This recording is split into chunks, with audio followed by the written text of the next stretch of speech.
This is me minutes after I fell trail running. And I slid.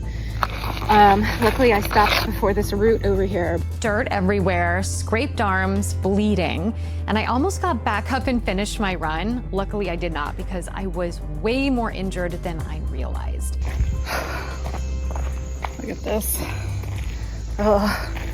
I'm Lindsay Mastis, and I fell. I am in the AI and tech space, and one of the most important changes that we're seeing today is AI impacting the medical field. But here's what is surprising.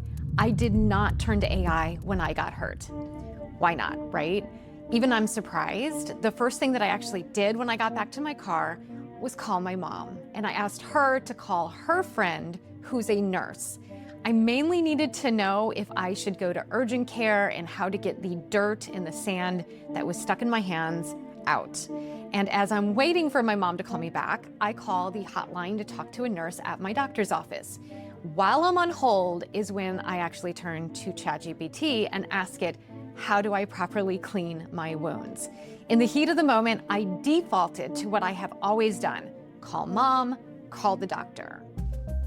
Now, I will say that ChatGPT had some really great information, but I was not in a position to upload pictures of my bleeding hands, so it couldn't see what I was dealing with. And honestly, I didn't even think about doing that at the time. On the phone, once I talked to a nurse and my mom texted me what her friend said, I had to go to urgent care, and it was packed. I had to wait over 2 hours to be seen, and as I waited, I saw doctors who were overwhelmed. I heard another patient get impatient and express her frustrations with staff very loudly. I heard banging because maintenance was trying to make repairs, and at one point, I thought they might have forgotten about me. This is when I started to think more about AI.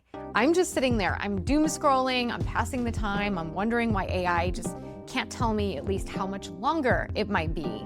And as a patient, I really do need like an app letting me know updates about the wait time or where I am in line, even if they put some more critical patients ahead of me. AI could do this. But I think there's actually a bigger opportunity here. We could have machines in the future where you scan your wound when you get there, and AI can do a quick assessment about how quickly you need to be seen and where to fit you in. And I've done some research and found that there are AI companies creating what they call digital wound care.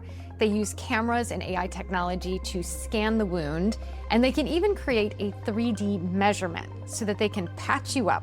And in some cases, they can use AI to predict just how long it will take to heal. And I'm still wondering how long it's going to take for my wounds to heal and what's normal. So this type of AI technology has me really optimistic. So after 3 hours, I'm all bandaged up, no stitches needed. I declined getting an X-ray because I don't think there's anything broken, and I have a meeting I have to get to. But at 6 in the morning the next day, I wake up and I am crying out in pain, and it is bad. So off to urgent care I go once again. This time I get the X-rays of both hands and both shoulders, because now the pain is in my shoulders. Nothing is broken, there are no fractures, but they're not exactly sure what is wrong. Could it be something with the tendons or a nerve or just swelling? So I'm given a high dose of ibuprofen and I'm sent home with some anti-inflammatories. Here's the thing, the pain persists, and I'm not sure what I'm supposed to do, despite the fact that urgent care sent me home with instructions, right? I completely forget about those. And this is when I start to turn to AI. I'm asking it if I need to make a follow-up appointment. If I read the take-home sheet, I would see that yes, I'm supposed to make a follow-up appointment with my doctor.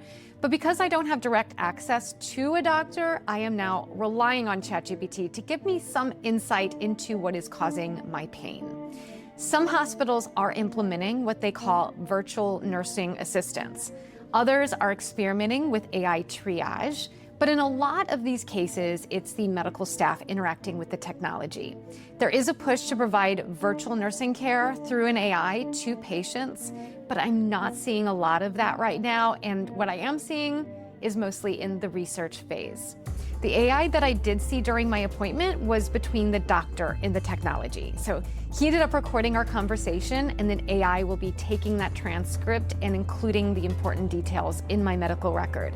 But what I think would be immensely beneficial is an AI that patients can trust with questions following their treatment.